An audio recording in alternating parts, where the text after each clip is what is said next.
अखिलेश यादव जी की जो यादव सेना है वह अप्रत्यक्ष रूप से उनकी सरकार में ही गठन हो चुका था।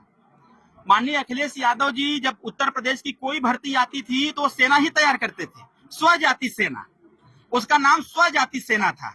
और कहीं ना कहीं माननीय अखिलेश यादव जी ने स्वजाति सेना को आज मुख्य तौर पर लाने का काम किया कि यादव सेना का नाम देने जा रहे हैं। सरकार में नहीं है और जो अप्रत्यक्ष रूप से हर विभाग में, हर जगह जितने भी डिपार्टमेंट हैं, हर डिपार्टमेंट में उनकी सेना बैठी हुई है।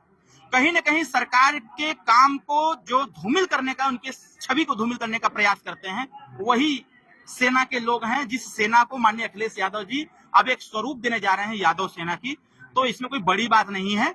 यह समाज को और जनता को समझना चाहिए कि यह जो सेना बनाने जा रहे हैं, इनकी सेना अप्रत्यक्ष रूप से ऑलरेडी पहले से बनी हुई है।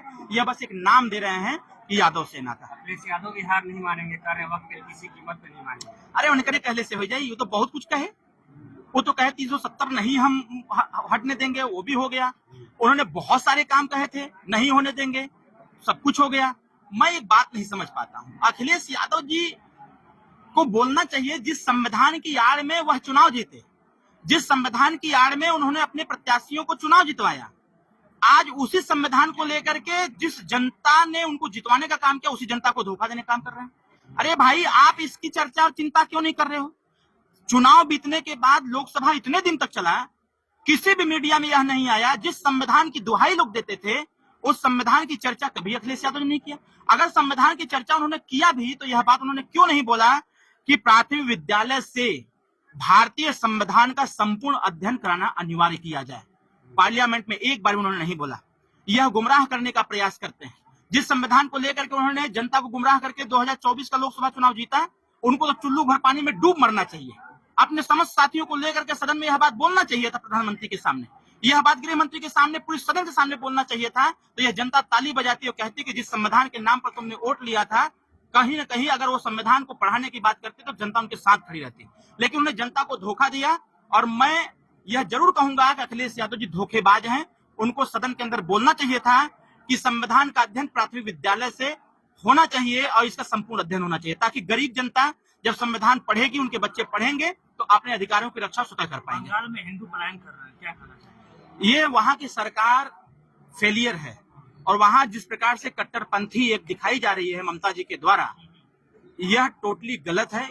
यह देश के संविधान को, भारतीय संविधान को ताक पर रख करके इस प्रकार के कृत्य किए जा रहे हैं। जिस प्रकार से वहां दिन दहाड़े गोली मारी जा रही है, तलवार से काट दिया जा रहा है, पूरे देश को देखना चाहिए, इस बात को समझना चाहिए कि किस प्रकार से बंगाल में जनहानि हो रही है और एक धार्मिक जो उन्माद है उसको फैलाने का निरंतर प्रयास किया जा रहा है। हम लोग तो हमारी पार्टी सुहेल देव भारतीय समाज पार्टी, हमारे नेता माननीय ओम प्रकाश राजभर जी ने भी मांग किया है राष्ट्रपति शासन वहां लगाने के लिए। राष्ट्रपति शासन लगा करके वहां इस चीज को कंट्रोल करने का व्यवस्था बनाया। योगी जी बोले कि इनका इलाज बुलडोजर से 100% ऐसे लोगों का इलाज बुलडोजर से ही होना चाहिए।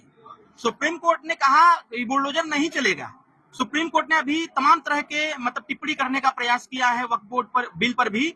और अगर ऐसा है तो सुप्रीम कोर्ट को वहां इन्वॉल्व होना चाहिए। बंगाल को देखते हुए जिस प्रकार से जनहानि हो रही है, धार्मिक उन्माद बढ़ाने का निरंतर प्रयास हो रहा है, सुप्रीम कोर्ट को भी उसमें दखल देना चाहिए।